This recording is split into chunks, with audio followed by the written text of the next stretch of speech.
ងបានដួងច័ន្ទលះក្នុងទ្រូងមិនឲ្យអូននៅក្បែរតារាបងនឹងយកថ្លៃមកនេបនិតកាយាសូមជីវ៉ាប្រណីរៀមផង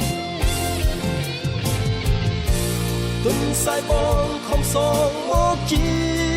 យូរហើយចាន់ប្រងើយមិនឆ្លើយសារសង